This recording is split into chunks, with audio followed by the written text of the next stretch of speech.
A woman 4 months pregnant sinks to her knees on the cold laminate floor of the apartment she once called home. Her hands are clasped in a desperate plea. Tears streaming down her face as she begs the man she loves, the father of her unborn child, not to leave her. He stands over her, his face a mask of stone divorce papers held out like a death sentence.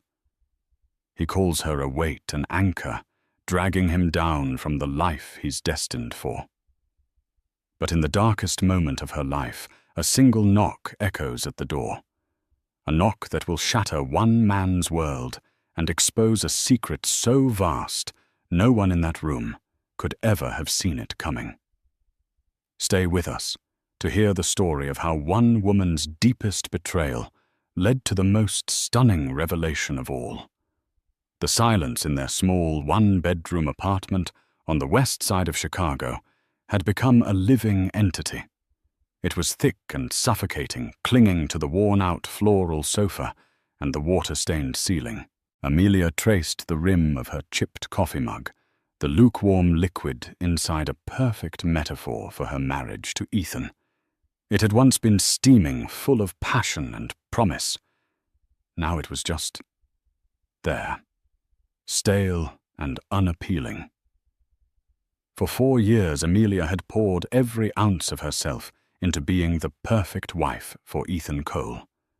She'd learned to cook his favorite meals, ironed his shirts to a perfect crisp, and celebrated his every minor victory at the mid-level investment firm Sterling Cooper, as if he'd just conquered Wall Street. She believed in him with a ferocity that bordered on naive. He was her brilliant, ambitious husband, destined for greatness. She was just Amelia, the quiet girl from a small town who had gotten lucky, or so she had led him to believe. Lately, however, Ethan's ambition had curdled into something bitter and resentful. He came home later, his excuses for networking dinners becoming more frequent and less detailed.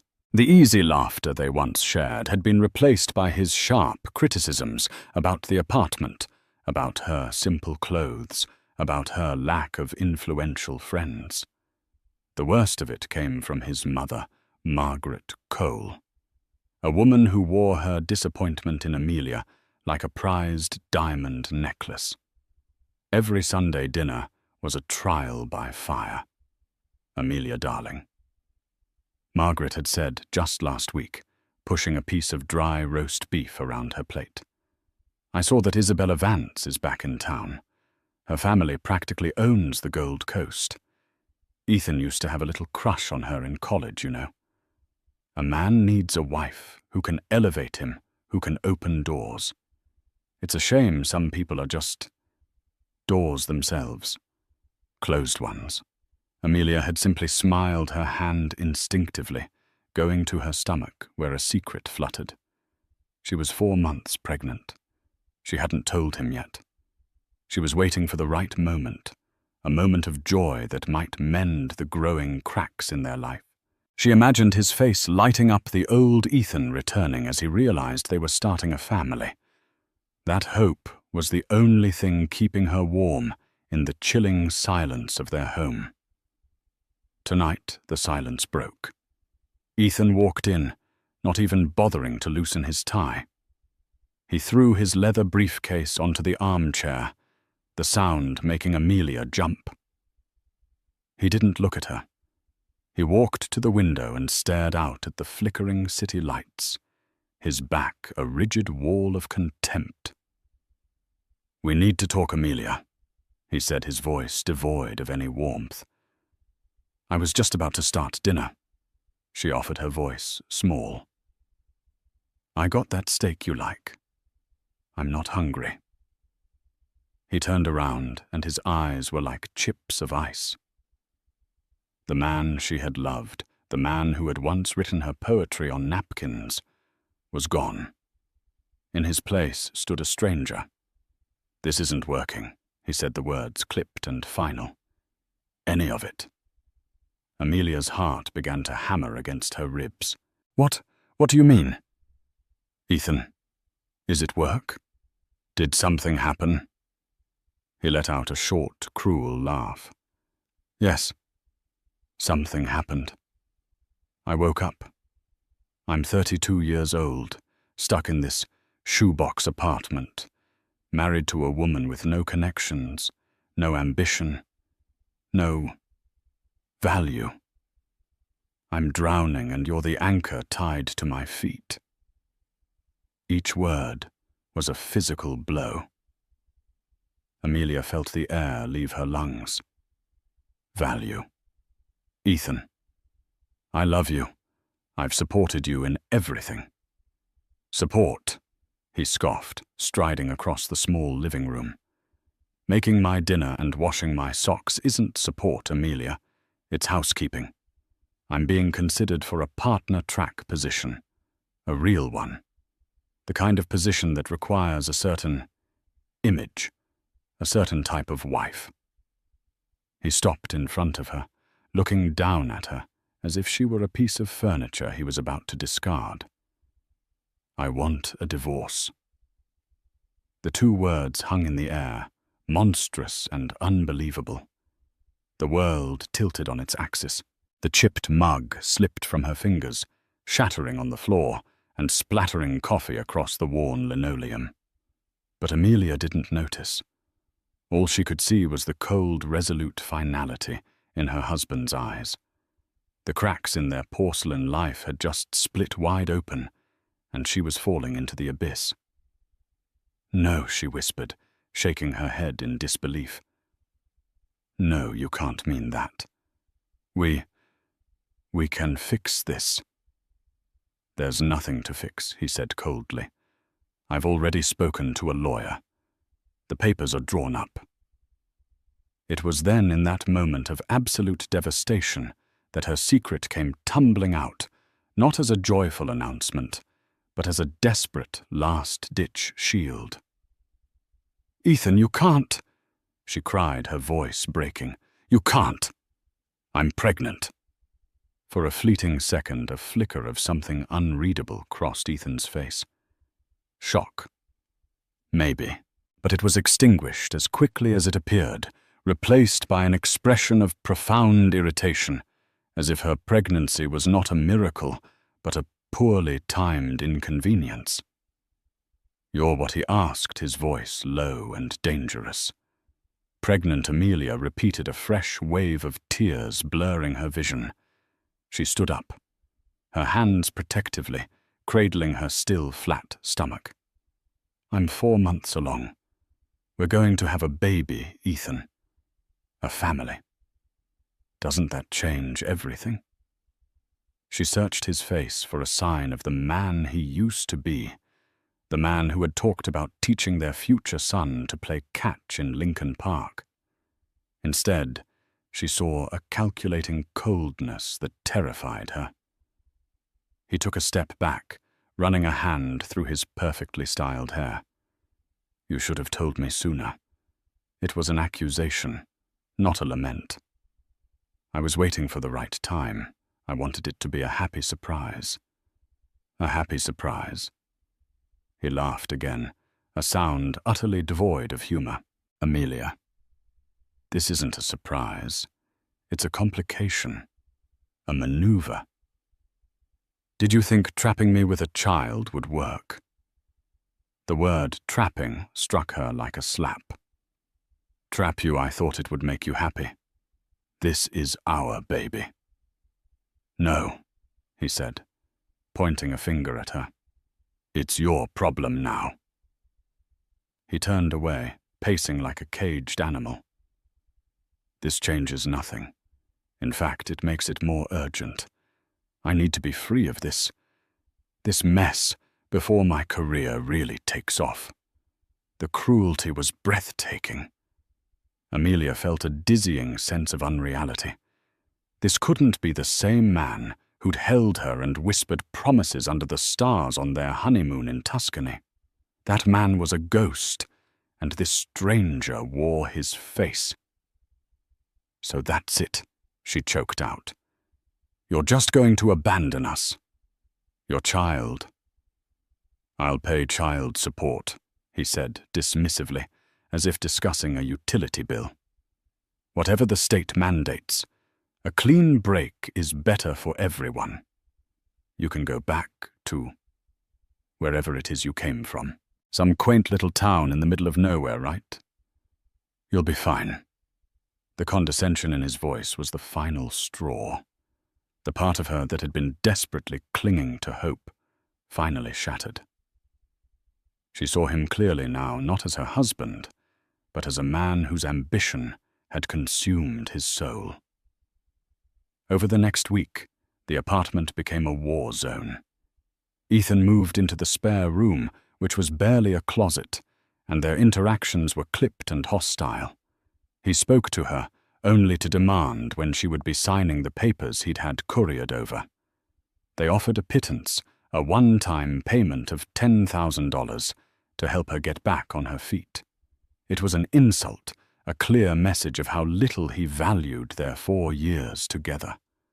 Amelia's only solace was her daily phone call with her best friend, Clara, a sharp-witted nurse who had never trusted Ethan. "He's a snake," Amy Clara said, her voice laced with fury. "A social climbing viper. $10,000. After you put him through the last 2 years of his MBA program, working that awful waitressing job. He's garbage." "But what do I do, Clara?" Amelia sobbed into the phone. "I have nothing. He was my whole life." "No, he wasn't. He was a chapter. A terrible, poorly written chapter. You are so much more than his wife. You need to fight him. Get a lawyer." But Amelia couldn't. The thought of fighting of the ugliness of a legal battle while carrying their child felt insurmountable. She was exhausted, heartbroken, and terrified. All she wanted was for this nightmare to be over, for the old Ethan to walk through the door and tell her it was all a horrible mistake. The final devastating blow came on a rainy Tuesday. Amelia had been feeling sick all morning and was lying on the sofa when Ethan came home in the middle of the afternoon. He wasn't alone. With him was Isabella Vance. She was everything Amelia wasn't. Tall, impossibly chic in a Burberry trench coat, with blonde hair, styled in a way that screamed money. Her smile was polished and predatory as she surveyed the shabby apartment with open disdain. "Ethan, darling, this is charmingly rustic," Isabella said, her voice dripping with condescension. Ethan didn't even look at Amelia. "It's a temporary setback. Isabella is helping me look at condos on the Gold Coast." Amelia pushed herself up, her heart a leaden weight in her chest. "What is she doing here?" "Ethan, Isabella is my future, Amelia," he said, finally turning to face her. His arm was now wrapped possessively around Isabella's waist. "She understands my world. She's part of it.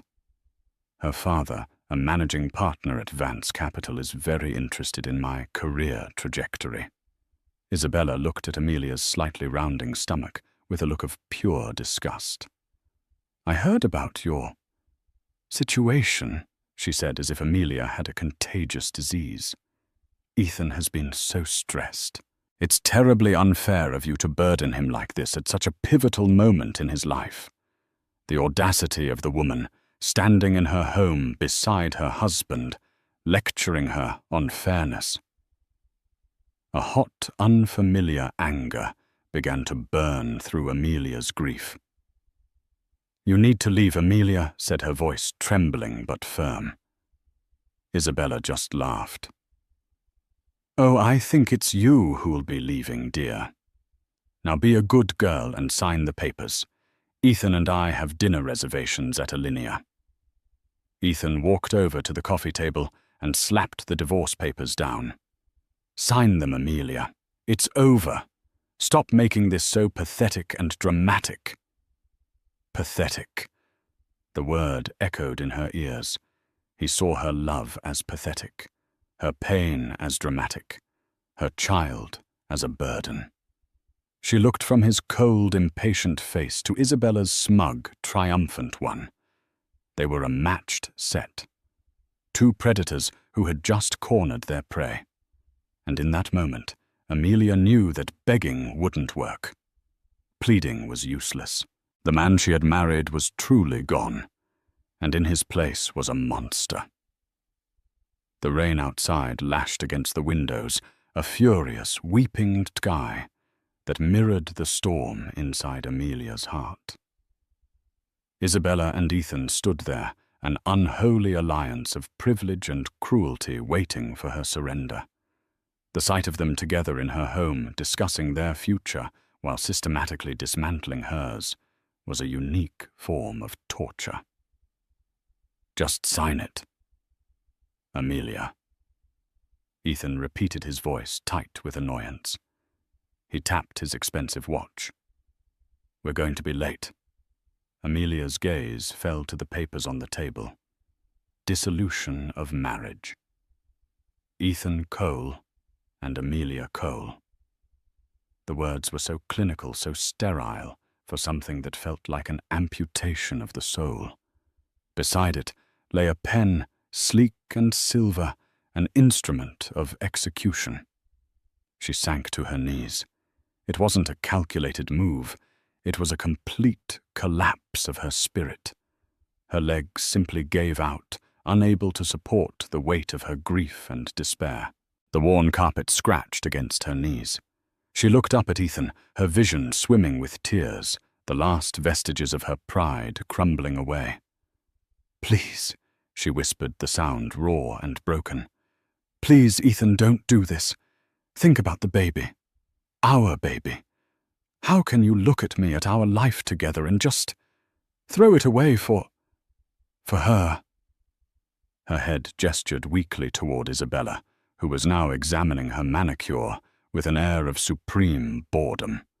Ethan's face hardened into a mask of disgust. "Get up, Amelia. You're embarrassing yourself." "I don't care about embarrassing myself," she cried, her voice rising with hysteria. "I care about my family. The one you're destroying. I gave up everything for you, for us." "And what was that exactly?" Isabella interjected, her voice like ice chips. "This dreary little apartment. A future of clipping coupons. Ethan is destined for more. He needs a partner, not a charity case." The venom in Isabella's words was potent, but it was Ethan's silence, his tacit agreement, that wounded Amelia most deeply. He didn't defend her. He didn't defend their history. He just stood there, letting this other woman eviscerate the life they had built. "Margaret is coming over as well," Ethan added, as if dropping another bomb would somehow expedite the process. "She's bringing a notary. We are finishing this tonight." His mother. Of course. The architect of so much of her misery would be present for the final demolition. A family affair. Amelia's pleas died in her throat. She could see it was useless. They weren't just ending a marriage. They were performing an exorcism, purging the inconvenient, simple girl from their glittering, ambitious lives. She was at her lowest point, on her knees, pregnant alone and being treated as less than human. A profound and chilling emptiness settled over her. This was rock bottom. It was cold and dark, and there was nowhere else to fall.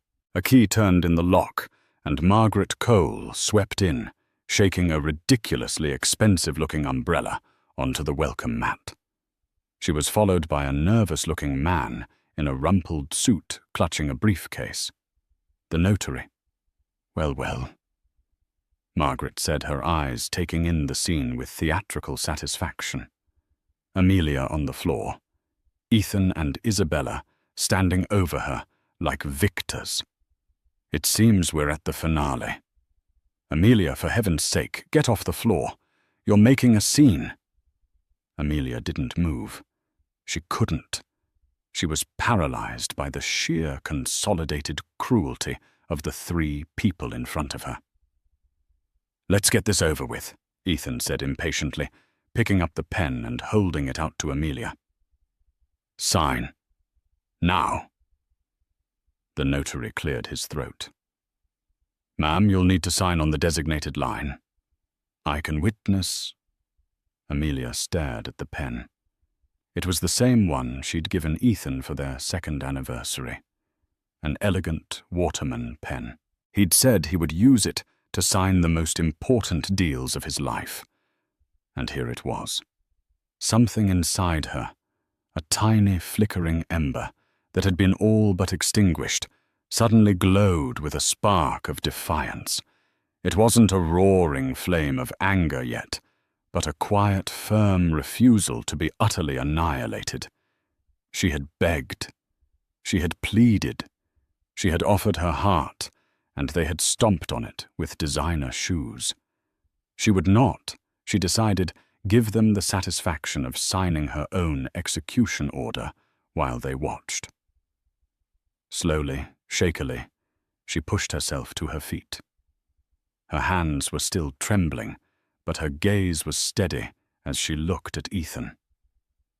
"No," she said. The word was quiet, but it resonated in the silent room with the force of a shout. Ethan's jaw tightened. "What did you say I said no? I will not sign these papers tonight. Not like this." Margaret scoffed. "Oh, don't be ridiculous, child. What difference will a day make? You're just delaying the inevitable." Maybe Amelia said, her voice gaining a sliver of strength she didn't know she possessed. "But I will not be bullied into signing away my life by the three of you in my own home. You will all have to leave." Isabella laughed out loud. "How quaint. She's developed a spine." "A little too late, wouldn't you say?" "Darling." She purred at Ethan. "This is still my name on the lease," Amelia Ethan threatened, taking a menacing step closer. "My home. You will sign, or I swear I will make your life a living hell. You will walk away with nothing but the clothes on your back." The threat hung in the air. The notary shuffled his feet nervously. Margaret looked on with a smug smile, confident in her son's power. Amelia felt the terror coiling in her gut again. He could do it. He would. He had no conscience left. She was trapped, utterly and completely trapped. The brief spark of defiance guttered, and the cold de force washed over her once more. She reached a trembling hand toward the pen, her will finally broken. And then a knock echoed at the door. It wasn't a polite tap. It was a loud, authoritative, three-part rap that commanded attention. Everyone froze. They weren't expecting anyone else. "Who the hell is that?" Ethan snapped, annoyed by the interruption. He stomped over to the door and yanked it open. Standing in the hallway was a man who seemed to take up all the available space. He was tall, impeccably dressed, in a dark, tailored suit that probably cost more than their apartment's rent for a year. He had a shock of silver hair, a face carved from granite, and eyes the color of a stormy sea. He radiated an aura of immense power and zero tolerance for nonsense. Behind him stood a younger, equally well-dressed man, holding a leather portfolio. Ethan stared, momentarily speechless. "Can I help you?" he asked, his tone of aggressive annoyance softening into confusion. The man's piercing gaze swept past Ethan, past Margaret and Isabella, and settled on Amelia. His hard expression softened for a fraction of a second, a deep and ancient pain flashing in his eyes. "I'm looking for my daughter," the man said, his voice a low, resonant baritone that filled the small apartment. "Amelia Sinclair." The name dropped into the room like a 10-ton weight. "Sinclair. Ethan's face went blank with confusion. Sinclair. Her name is Cole. Amelia Cole. He glanced back at Amelia as if she could explain the presence of this imposing stranger. Margaret's brow furrowed. The name Sinclair tickled a part of her brain associated with Forbes magazine covers and the financial news network that droned on in the background at her country club. She couldn't quite place it, but it felt significant. Isabella Vance, however, went rigid. Her face, moments ago so smug and condescending, paled to the color of chalk. Her eyes widened in dawning horror. She knew exactly who this man was. Everyone in her world knew. The man ignored Ethan completely. His gaze locked on Amelia. "Are you all right, sweetheart?" he asked, the gravelly voice, now softened with a paternal concern that was so foreign in that room it felt like a different language. Amelia could only nod, tears welling up in her eyes again. But this time they were tears of relief. A dam of unspoken history, of pride and pain and estrangement was breaking inside her. "Dad." She whispered the word, barely audible. The collective gasp in the room was sharp and audible. Ethan whipped his head back and forth between the Titan in the doorway and his weeping, pregnant wife. "Dad, what is he talking about?" "Your father is a retired schoolteacher from Ohio. You told me he died 2 years ago. I lied," Amelia said, her voice shaking but clear. "I lied because I was ashamed. Not of him, of myself. We were estranged. I didn't want his name, his money, or his influence to be a part of our life. I wanted you to love me, Ethan. Just me." The man in the doorway finally turned his cold, analytical gaze upon Ethan. It was like being pinned by an entomologist studying a particularly repulsive insect. "So you're Ethan Cole," he said. It wasn't a question. It was a verdict. The mid-level analyst who thinks he's a kingmaker. He stepped into the apartment, and the room seemed to shrink around him. The man behind him, his lawyer, Mr. Davies, followed silently and closed the door, shutting them all in. You're Arthur Sinclair." Isabella stammered, her voice a squeak. "Of Sinclair Global." Margaret Cole's jaw dropped. Now she remembered. Arthur Sinclair, the legendary reclusive billionaire, a ruthless titan of industry who had built a global empire from nothing. He was spoken of in hushed, reverent tones. His net worth was a figure with at least 10 zeros. He didn't just own companies, he owned entire sectors of the economy. Her son, her ambitious partner-track son, had been married to the daughter of Arthur Sinclair for 4 years, and had been in the process of divorcing her for a paltry $10,000. The sheer catastrophic stupidity of it was so immense, Margaret felt suddenly faint. She stumbled back and sank onto the arm of the sofa. Ethan looked as if he'd been struck by lightning. His face was a grotesque tableau of shock disbelief and a rapidly dawning, sickening realization of the magnitude of his mistake. He looked at Amelia, really looked at her for the first time in months. Not as his simple, burdensome wife, but as the hidden heiress to a fortune beyond his wildest dreams. The woman he had just called a weight and an anchor.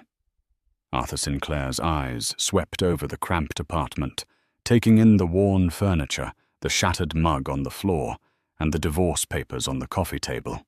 His expression grew darker with every detail.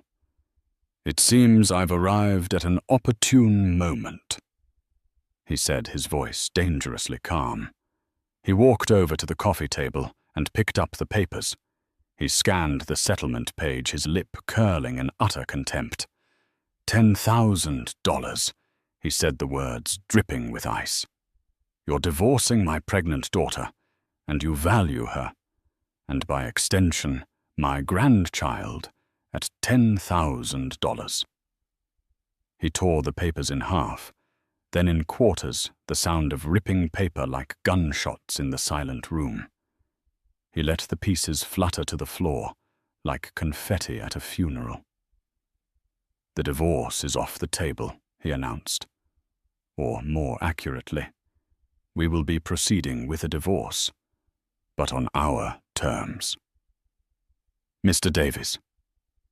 The lawyer stepped forward and opened his leather portfolio. Mr. Cole.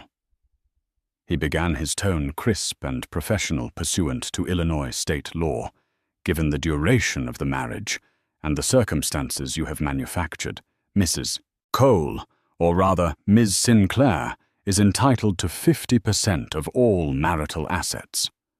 Furthermore, given the emotional distress and the bad faith you have exhibited, we will be petitioning for significantly more. Ethan finally found his voice, a strangled, desperate sound. Wait, Amelia. Honey, this is all a misunderstanding. I was stressed. I didn't mean any of it. He rushed to Amelia's side, trying to take her hand, but she flinched away from him as if his touch were poison. Don't you dare touch her, Arthur. Sinclair snarled, taking a protective step in front of Amelia. His powerful presence was a shield she had forgotten she had. Mr. Sinclair. Sir. Ethan babbled, turning his attention to the man who held his entire world in his hands. I love your daughter. I really do. I made a terrible mistake. We can work this out. I can make her happy. Arthur Sinclair looked at Ethan with an expression of such profound loathing, it seemed to suck the warmth from the room. You had 4 years to make her happy, he said quietly. Instead, you broke her heart. You stood by while your mother and this socialite. He gestured dismissively at Isabella, humiliated her in her own home. You valued her at less than the price of the car I bought my driver last Christmas. Your window for working this out closed the moment you brought another woman into this house. Your chance at being a part of this family, of knowing my grandchild, just went up in smoke. He then turned his piercing gaze to Isabella Vance. And you. Miss Vance, your father's company, Vance Capital, has been trying to secure a meeting with my acquisitions team for 6 months. Is that correct? Isabella turned white. I don't handle that side of the business. No, you don't, Arthur agreed. You just reap the benefits. Consider that meeting and any future possibility of a capital infusion from Sinclair Global permanently cancelled. Tell your father that trying to use my future son-in-law to get to me was a poor strategy.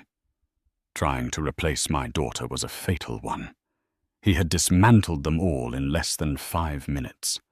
Their ambitions, their schemes, their entire sense of self-worth lay in tatters at his feet, along with the shredded divorce papers. Ethan's face was a mess of sweat and desperation. Please, sir. Amelia, tell him. Tell him we can fix it. Amelia looked at the man she had once loved, now reduced to a pathetic, groveling mess. The love was gone, replaced by a cold, clear-eyed pity. The man she married had never truly existed. He was just an illusion she had desperately wanted to believe in. The real Ethan was this creature before her, a man who loved only money and status. She took a deep breath, stood tall, and looked her father in the eye. Dad, she said, her voice steady and strong. I want the divorce. Amelia's words hung in the air, clear and resolute.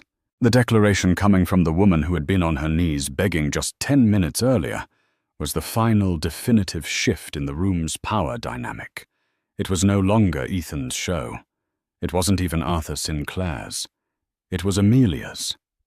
Ethan stared at her, his mouth agape. "Amelia, no.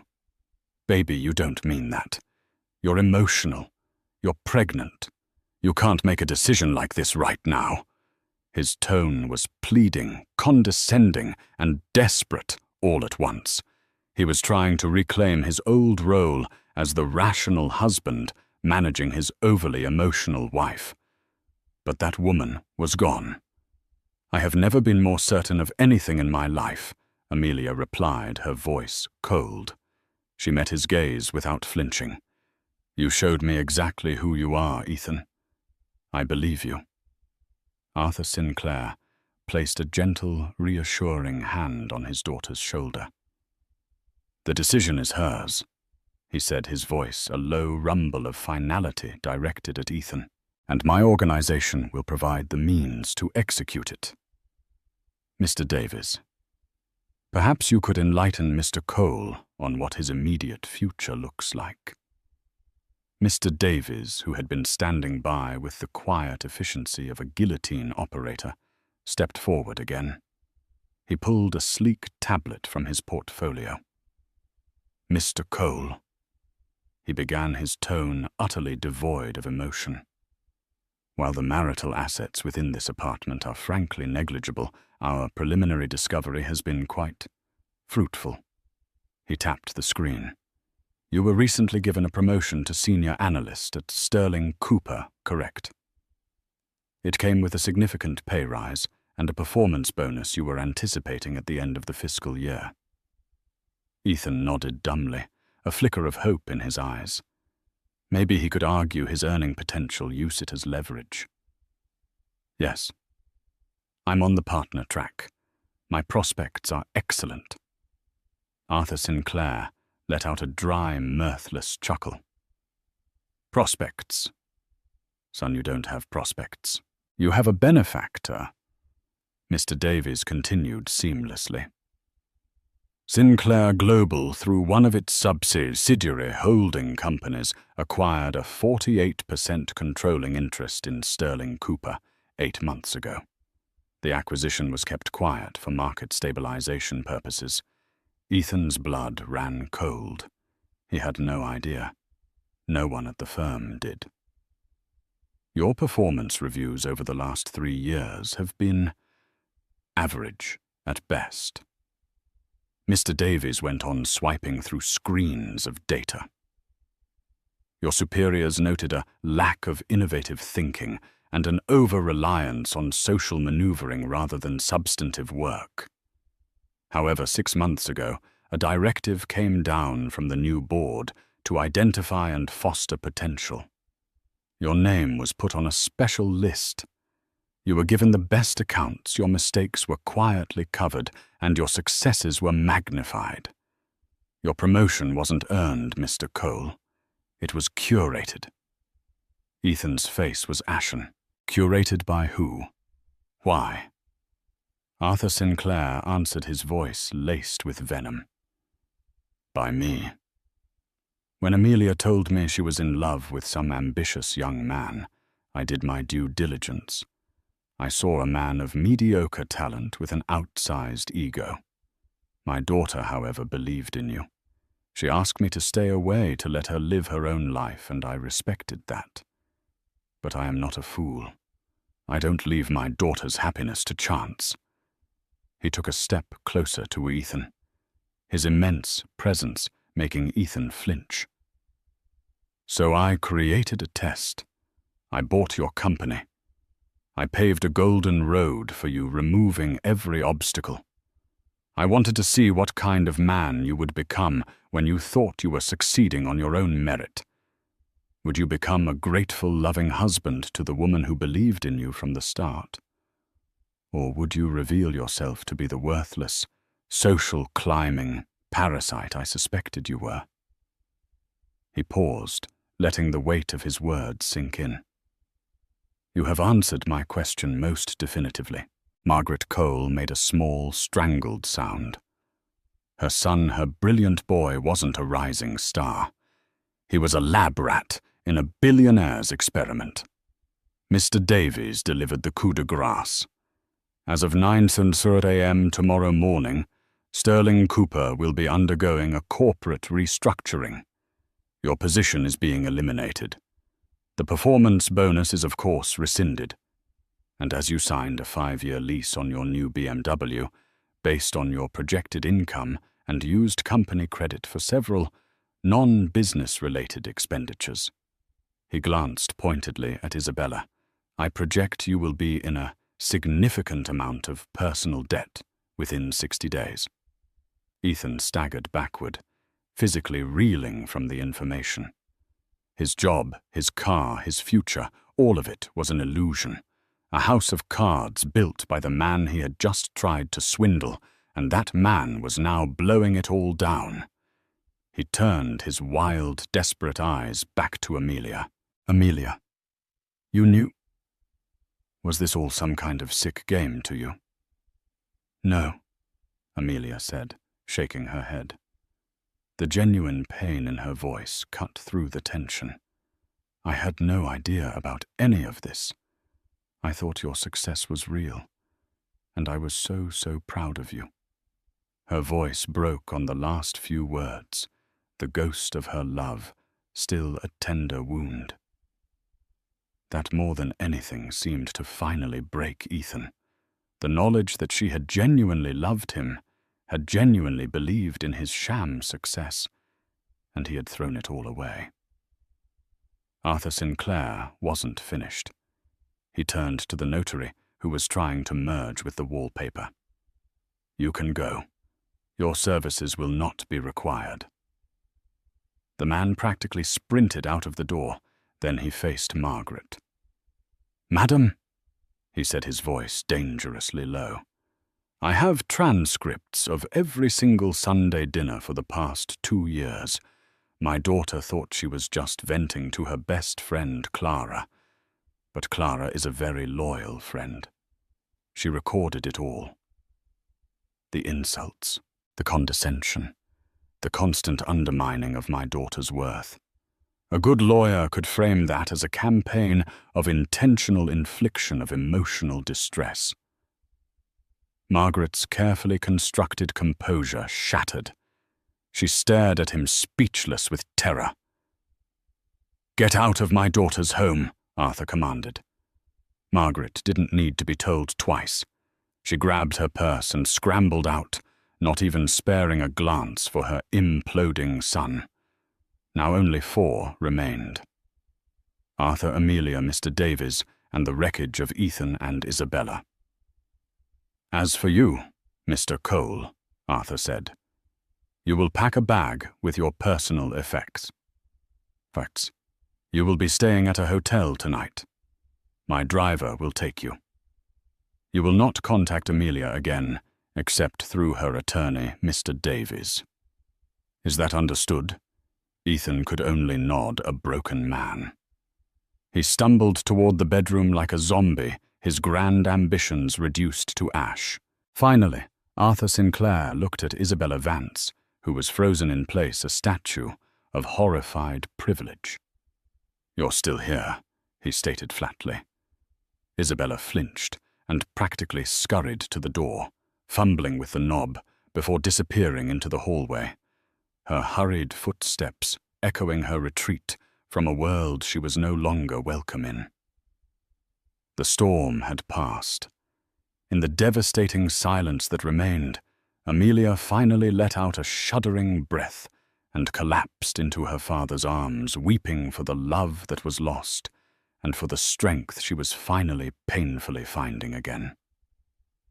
The small apartment, once a container of so much pain and tension, was now eerily quiet.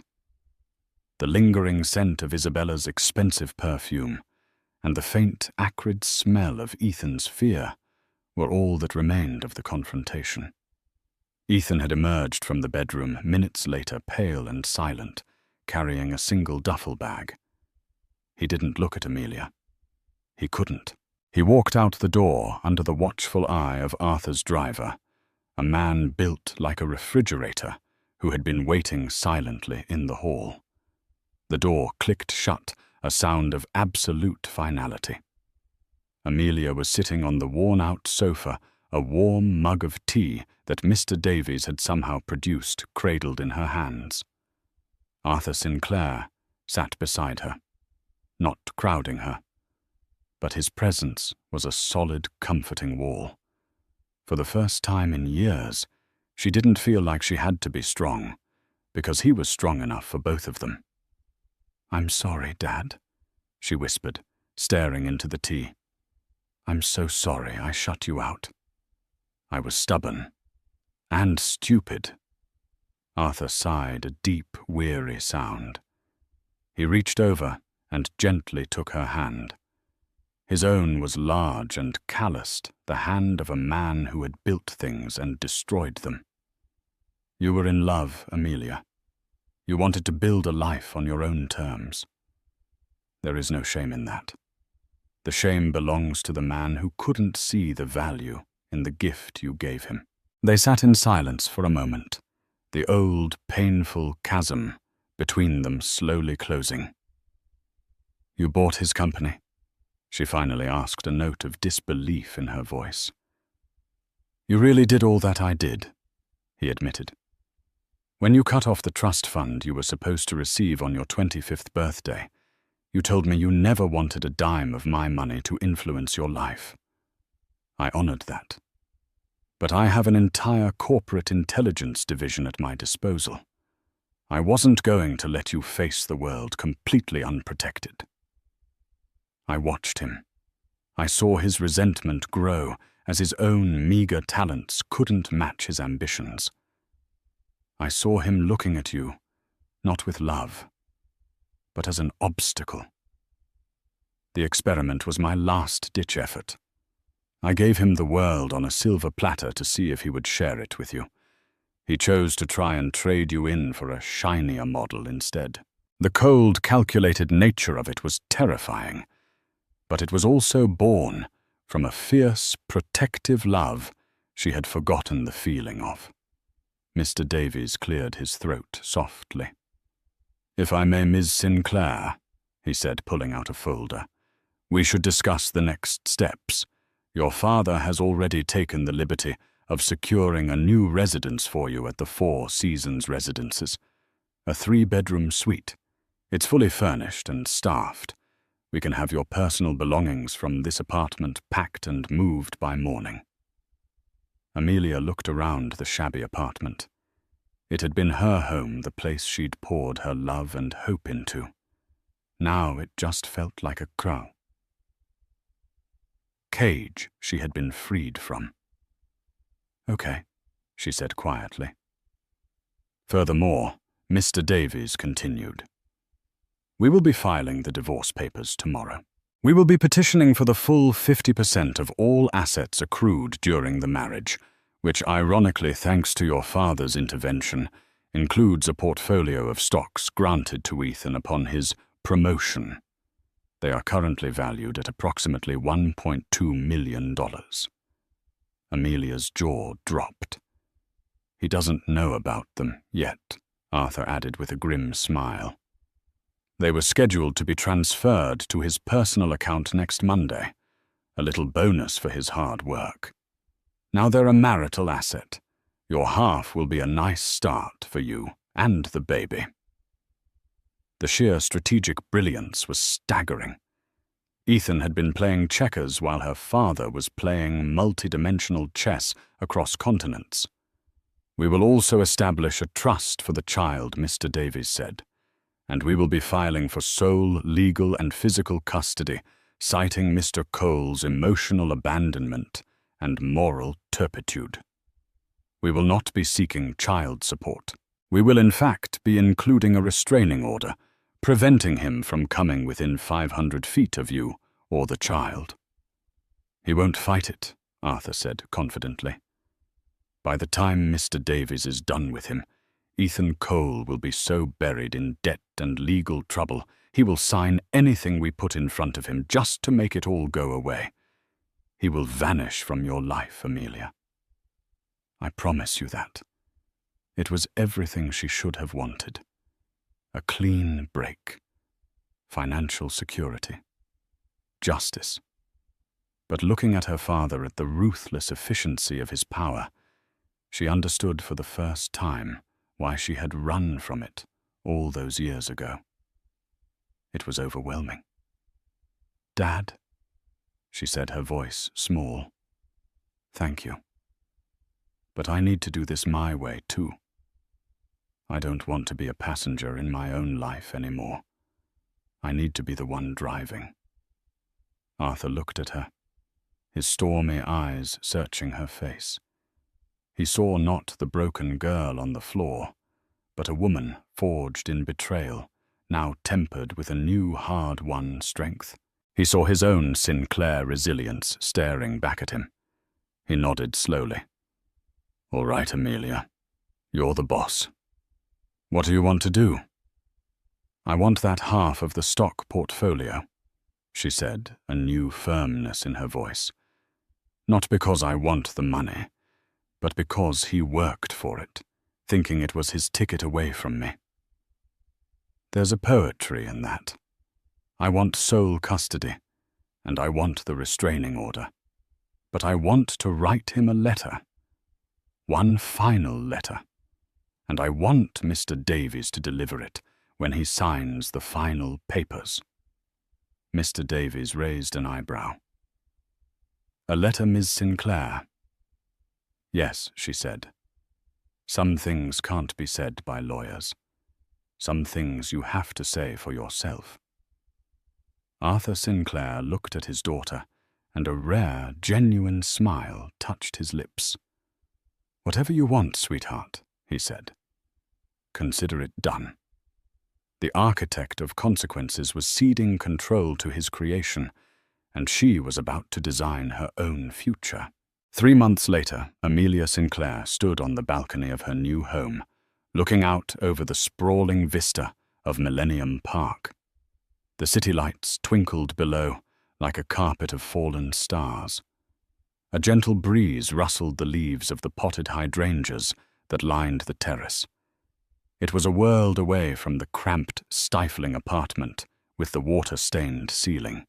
Her pregnancy was more pronounced now, a gentle swelling curve that she cradled with a sense of peaceful ownership. This child was hers, her future, her strength. The past few months had been a whirlwind of transformation. She had moved into the suite at the Four Seasons, a place of quiet luxury and impeccable service. She'd had her first meeting with the board of the charitable foundation her mother had started before she passed away, a foundation Amelia had never felt qualified to be a part of. She found to her surprise that she had ideas. Good ones. She had her father's strategic mind, tempered with a compassion that was all her own. She and her father were rebuilding their relationship piece by painful, honest piece. They had dinner twice a week. They talked about her mother. They talked about the years of silence. He was learning to be a father, not just a protector. And she was learning to accept his help without sacrificing her independence. The divorce had been finalized a week ago. As promised, Ethan had put up no fight. Mr. Davies had presented him with a mountain of his own financial malfeasance and the stark choice between a quiet, quick dissolution or a loud, protracted, and public annihilation. He chose quiet. He signed the papers in Mr. Davies's sterile downtown office. After he had signed the last page, relinquishing his parental rights and agreeing to the restraining order, Mr. Davies slid a single sealed envelope across the mahogany table. Amelia's letter. Ethan had opened it with trembling fingers. His face was gaunt, his expensive suit replaced by a cheap, ill-fitting one. He had lost weight, and his eyes were shadowed with the sleeplessness of a man haunted by his own colossal failures. The letter wasn't angry. It wasn't hateful. It was simple and direct. Ethan, I am writing this not to hurt you, but to tell you the truth. I once loved a version of you that I thought existed, a man who was kind and brilliant, and who was going to build a life with me. I see now that the man I loved was a reflection of my own hope, not a reflection of you. You didn't just break my heart. You showed me that it was placed in the wrong hands to begin with. You craved a world of wealth and power, but you had no idea what to do with the real treasure you already held. You traded a diamond for a handful of glitter, and you will spend the rest of your life realizing it was just dust. I am not writing this as a victim. I am writing this as the mother of a child you will never know. A child who will be raised with love, integrity, and the understanding that a person's worth is not measured by their connections or their bank account, but by the content of their character. By that measure, you are the poorest man I have ever known. I forgive you. Not for you, but for me. I release the anger and the pain, and I am letting you go completely. I wish you nothing, because you have become nothing to me. Amelia. According to Mr. Davies, Ethan had read the letter, folded it carefully, and walked out of the office without a word. He had been rendered irrelevant, a footnote in her story. Isabella Vance had moved on her family's company, eventually absorbed by a competitor for pennies on the dollar after Sinclair Global blacklisted them. She and Ethan were just two ghosts haunting the memory of a life that never was. Amelia took a deep breath of the cool night air. She wasn't that begging, broken woman on the floor anymore. The betrayal that was meant to destroy her had in fact been her salvation. It had forced her to her knees, but it had also forced her to look up to call for help, and to finally stand on her own 2 feet. Her father came out onto the balcony, holding 2 glasses of sparkling cider. He handed one to her, and they clinked them together gently. To new beginnings, Arthur said, his voice soft. To new beginnings, Amelia agreed, a genuine smile gracing her lips. She wasn't just Amelia Cole, the discarded wife. She wasn't just Amelia Sinclair, the billionaire's daughter. She was Amelia, a mother-to-be, a philanthropist, a survivor. And for the first time in a very long time, she felt completely, unshakably whole. The view from up here was breathtaking, and she knew with every fiber of her being that this was just the beginning. Amelia's story is a powerful reminder that our lowest moments do not have to define us. The betrayal that brought her to her knees was the very thing that reconnected her with her family, and most importantly, with her own incredible strength. She transformed from a woman who felt she had no value into a woman who understood her immense worth had nothing to do with money or a man. Her journey teaches us that sometimes the most painful endings are just doorways to beautiful new beginnings, and true power lies in choosing to stand up not for revenge, but for yourself and the future you deserve. Have you or someone you know ever faced a betrayal that ultimately made you stronger? What does it mean to truly know your own worth? Share your thoughts and stories in the comments below. We read every one. If this story touched your heart, please give it a thumbs up. Share it with someone who might need to hear it. And don't forget to subscribe to our channel for more real-life stories that will inspire and move you. Thank you for listening.